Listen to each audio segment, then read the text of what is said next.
முகாமோட நோக்கம் அதன் அடிப்படையில் இன்றைக்கு 2025ஆம் ஆண்டு மார்ச் மாதத்தில் நம்ம இளையாங்குடி பகுதியில் முனைவேன்றையில் வந்து இந்த முகாமானது நடத்துறதுக்காக திட்டமிட்டு நேற்று அதுக்குள்ள அனைத்து ஏற்பாடுகளும் பண்ணியாச்சு. ஆர்டிஓ பேசும்போது சொன்ன மாதிரி அங்கே நம்ம அந்த பிஎல்எஃப் விபிஆர்சி பில்டிங் பக்கத்தில் ஷாமியன் எல்லாம் போட்டு எல்லாம் ஏற்பாடுகளும் செஞ்சாங்க.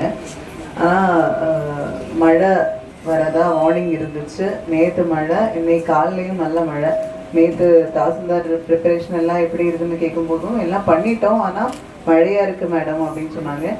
காலையிலையும் பதம் நல்ல மழை. அதனால அந்த நம்ம எங்கே திட்டமிட்டிருந்தோமோ அந்த இடத்துல நடத்துறதுல கொஞ்சம் சிரமங்கள் ஏற்பட்டுடுச்சு. அப்புறம் மாற்று இடமா நம்ம ஆரம்ப சுகாதார நிலையம் வந்து இருக்குது. இங்கே போதுமான இடவசதி இருக்கிறதுனால இங்கேயே வச்சு நடத்திக்கலாம்ன்ற அடிப்படையில் இன்றைக்கு இந்த முகாமானது இப்போ இங்கே கவர்மெண்ட் ஸ்கீம்ஸை பயன்படுத்தி ஊர் மக்கள் அந்த மாதிரி வாய்ப்புகள் இருக்குது அப்படின்றத உணரணும். ஸோ அதுக்குள்ள முயற்சிகள் கண்டிப்பாக இந்த கிராமத்திலிருந்து வரணும் அப்படின்றத வேண்டுகிறேன். இப்போது மார்க்கெட்டிங் பண்ணுறதுக்கெல்லாம் ஆன்லைன் நம்மளே நிறைய விஷயங்கள் வந்து ஆன்லைன் தான் வாங்குகிறோம். அமேசான் இருக்குது, ஃப்ளிப்கார்ட் இருக்குன்னு சொல்லிட்டு ஆன்லைன் தான் வாங்குகிறோம். So online marketing, digital marketing எல்லா வீட்லேயும் யாராவது ஒருத்தராச்சும் ஸ்மார்ட் ஃபோன் வச்சுருக்காங்க. ஸோ இதெல்லாம் வச்சு நம்மளுக்கு நிறைய ஆப்பர்ச்சுனிட்டிஸ் உண்டு. பட் அதை நம்ம உணர்ந்து செயல்பட்டு அந்த ஆப்பர்ச்சுனிட்டிஸை பயன்படுத்தணும். ஒரு ஆப்பர்ச்சுனிட்டி நமக்கு வருது அப்படின்னா அது அப்போ நம்ம பயன்படுத்தலைன்னா வேற யாராவது அந்த வாய்ப்பை பயன்படுத்திட்டு போயிட்டு. ஸோ அந்த வாய்ப்பு நம்மளுக்கு வரும்போது, நம்ம ஊர்களுக்கு வரும்போது அதை பயன்படுத்தி மேக்ஸிமம் முன்னேறதுக்காக உள்ளதை பார்க்கணும்.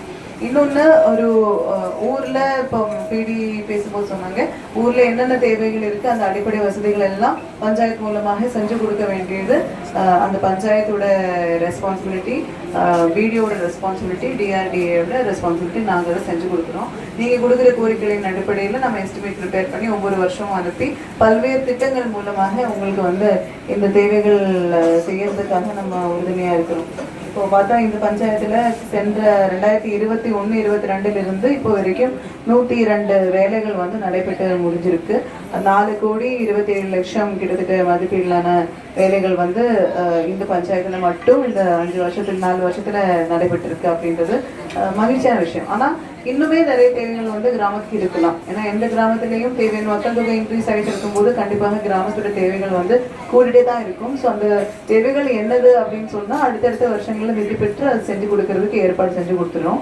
பட் இது போக ஒரு கிராமத்துக்கு பாசிட்டிவான ஒரு அடையாளம் அப்படின்னு சொன்னால் அந்த கிராமம் வந்து தூய்மையாக இருக்கிறது தான். எல்லா பகுதியிலையும் வந்து நீட்டாக இருக்கு. எல்லா இடத்துலையும் வந்து குப்பையெல்லாம் போடாம பொது இடங்கள், வீடு குப்பை இல்லாம நம்ம வச்சுக்கிறோம், பிரச்சனை இல்லை. பொது இடங்களுமே அதே போல நீர்நிலைகளுமே எல்லாமே வந்து குப்பை இதுவும் இல்லாம நீட்டா இருக்கு அப்படின்னா அதுதான் கிராமத்துக்கு அழகு. அந்த அழகு யாரு பார்க்கணும்? கவர்மெண்ட் மட்டும் நினைச்சா அழகு பார்க்க முடியாது. ஊர் மக்களும் இணைந்து செயலாற்றினா மட்டும்தான் அந்த கிராமத்தை வந்து தூய்மையா, அழகா, பசுமையா வைக்க முடியும். ஸோ அதுக்குள்ள முயற்சிகள் வந்து பஞ்சாயத்து வாலியா எடுக்க சொல்லி நம்ம திட்டமிட்டிருக்கோம். ஒவ்வொரு மாதமும் 1 இல்லை 2 முறை மாஸ் கிளீனிங் ஆக்டிவிட்டீஸ் பண்ணி எங்கெங்கே வந்து குப்பைகள் கொட்டுறாங்களோ அதெல்லாம் சுத்தப்படுத்துறதுக்காக உள்ள ஏற்பாடுகள் செய்ய சொல்லி அந்த வேலைகளும் நடந்துட்டு இருக்கு. அந்த வேலைகள் நம்ம செய்யும் போது ஒரு வாட்டி நம்ம ஒரு இடத்த வந்து சுத்தப்படுத்திட்டோம் அப்படின்னா மறுபடியும் அங்கே கொண்டு போய் குப்பை நம்ம போட்டால் அந்த எடுக்கிற முயற்சி வந்து வேஸ்ட் இல்லையா? ஸோ அதனால அந்த இடங்கள் மறுபடியும் நம்ம குப்பை கொட்ட மாட்டோம். பிளாஸ்டிக் குப்பையாக இருந்தால் அது சேமித்து வச்சு அது வந்து எப்போ தூய்மை காவலர் வந்து எடுக்கிறாங்களோ அது எடுக்கிறதுக்கு நம்ம ஏற்பாடு செஞ்சிடணும். அது எடுக்க வரல அப்படின்னா எங்களுக்கு தகவல் சொல்லுங்க, அது மேலே நம்ம நடவடிக்கை எடுத்துடலாம். பட் அது காமனான ஒரு இடத்துல கொண்டு போய் போடுறது, நம்ம வீட்டிலேருந்து வெளியில் போயிடுச்சுன்னா அந்த பஞ்சாயத்து குப்பை ஆயிடுச்சு அப்படின்னு நினைக்கிறது, அந்த மாதிரிலாம் இருந்துச்சுன்னா ஊரை வந்து தூய்மையாக வைக்க முடியாது.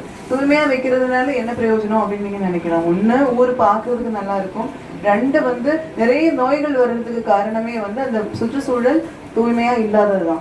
சுற்றுச்சூழல் தூய்மையா வைக்க வேண்டிய ரெஸ்பான்சிபிலிட்டி வந்து ஊர் மக்கள் ஒவ்வொருத்தருக்கும் உண்டு. அது வந்து சுகாதாரத்தையும் ஏற்படுத்தும். ஸோ அதுக்குள்ள முயற்சி கவர்மெண்ட் எடுக்கும்போது அந்த முயற்சியில கிராம மக்கள் ஒவ்வொருத்தரும் கை கொடுக்கணும் அப்படின்றது இந்த நல்ல நேரத்தில் உங்களை கேட்குறேன். கவர்மெண்ட் செயல்பட்டு இருக்கிற திட்டங்களை வந்து நீங்கள் கண்டிப்பாக நல்ல முறையில் பயன்படுத்துங்க. இன்றைக்கு மட்டும் நம்ம வந்து ஏற்கனவே பெறப்பெற்ற மனுக்களின் மேல நடவடிக்கை எடுத்து 60 பயனாளிகளுக்கு பல்வேறு துறைகள் மூலமாக வருவாய்த்துறை, அதே போல் சுகாதாரத்துறை, வேளாண்மைத்துறை, தோட்டக்கலைத்துறை, தமிழ்நாடு மாநில ஊரக வாழ்வாதார இயக்கம், தொடக்க வேளாண்மை கூட்டுறவு சங்கம் எல்லாம் இணைந்து 11,18,640 ரூபாய் மதிப்பீடான உதவிகள் வந்து பயனாளிகளுக்கு இப்போ வழங்கப்பட இருக்கிறது. மேலும் பூச்செண்டு திருமணம், அதைத் தொடர்ந்து டோக்கன் நம்பர் 4 இயற்கை மரண உதவித்தொகை, அம்மாள் இயற்கை மரண உதவி, நாகவள்ளி இயற்கை மரண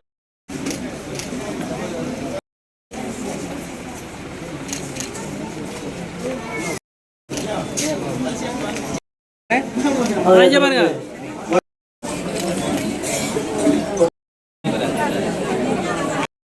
36 அனிசியா, 38 தாமரை செல்வி, 39 தனலட்சுமி, 18,000 தங்கவேல், 8 செந்தில்குமார் மதிப்பீட்டிலான கலந்துரைகள். அதைத் தொடர்ந்து தமிழ்நாடு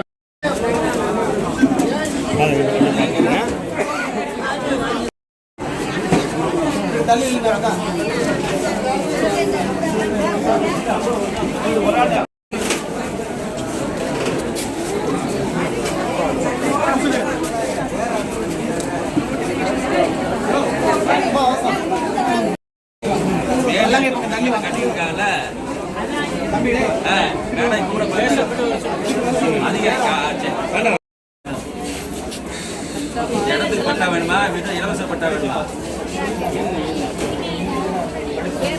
பேர் மாறுதலா? சரி, இது 1000 ரூபாய் பணத்துக்கா? ஏக்கர் எவ்வளவு ஏக்கர்ல இடம் இருக்கு? ரேஷன் கார்டு நம்பர் இருக்கு?